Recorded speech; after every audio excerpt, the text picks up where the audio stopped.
When did you get involved in crypto specifically?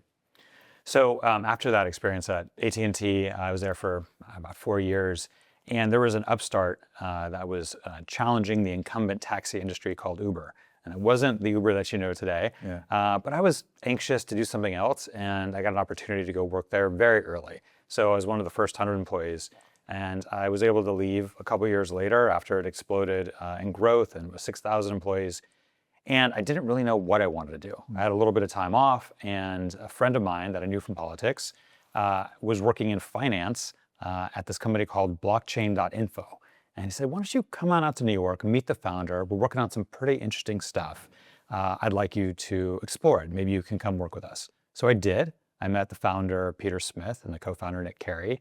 And at the time, they were trying to figure out how to do remittances in a much more efficient way, right? Getting capital from the US to families offshore somewhere, which is generally pretty expensive. And they were having political issues with trying to get permission to open what we were calling Bitcoin ATMs back then in places like Argentina or Mexico. They wanted me to come in to help them with policy and communications. And I remember saying, and he reminds me of this all the time to the founder, I don't believe in your fake internet money thing, but you seem like nice guys. I'd love to help you. Why don't I advise for a little bit? And over the years, I advised, I consulted. When they first raised money, I had an opportunity to invest. And I really did like the team, although I wasn't really sold on crypto. It took several years for me to come around on it. I ended up starting some other companies, and we got pretty involved in the ICO space, even though that kind of blew up and then imploded, and some other aspects of crypto. And during that time, I actually came around to what the true value proposition was to myself.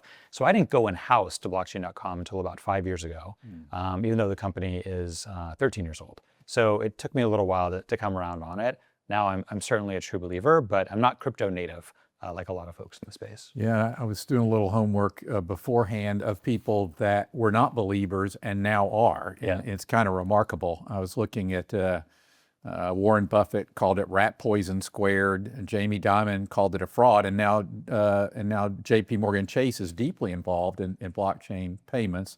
Larry Fink, BlackRock, who's one of the biggest skeptics, was on 60 Minutes this week talking about a digital currency. He now calls it a Bitcoin digital gold. I went to high school with a guy named Paul Tudor Jones, who's a billionaire hedge fund manager, who had a similar posture on it, probably when you were first getting engaged with it, and he now allocates to it as part of his core holding. What happened? How did crypto transition past Warren Buffett calling it rat poison to it being now? Is it fair to say it's an accepted investment class, or where are we in this? Yeah. So I think that's a fair statement. I think today, especially with where regulations are, it is certainly an accepted asset class. I think one of the things that happened, the sea change moment, was that it went from a speculative investing tool that was having many ups and downs, sort of like any other new industry, to a very deep financial product that means very different things to different people in different parts of the world.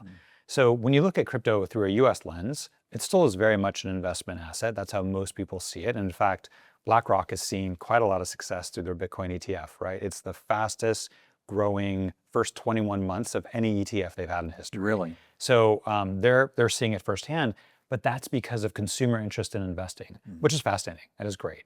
I do think what some of the other luminaries you mentioned have noticed is that in other parts of the world that have long suffered from hyperinflation or no safe store of value, an unsafe banking environment, crypto is the solution.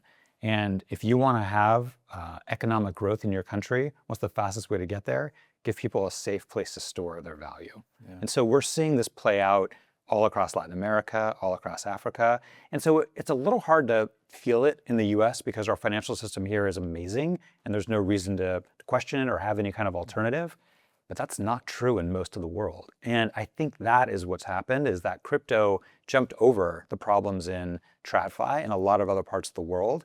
And I think the value is, quite undeniable.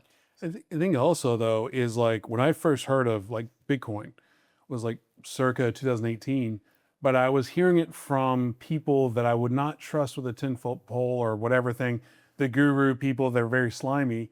So it feels like from a branding standpoint, I know that's still there, but like it didn't seem like there was adults in the room 7 years ago. But like, like with the Texas Blockchain Council and other various organizations that have been able to introduce the policymakers and actually have real businesses, it feels like there's adults in the room versus 7 years ago, where the only people that were actively talking about on the internet were people that were just trying to make a buck. They're like the rug pullers per se. So I feel like there's a lot more visibility for the adults in the room. I think a lot of industries start out with the cowboys, right? The people who are mavericks. Some have, genuine, real interest. Others are in it to make a buck. But if it's going to last, eventually it evolves. And so the people running crypto companies today, they don't necessarily come from crypto. I'm a great example of that, right? I came from other industries. And everyone that runs our company, and I can say this about many of our contemporaries, the execs running those companies have, built other companies in other industries.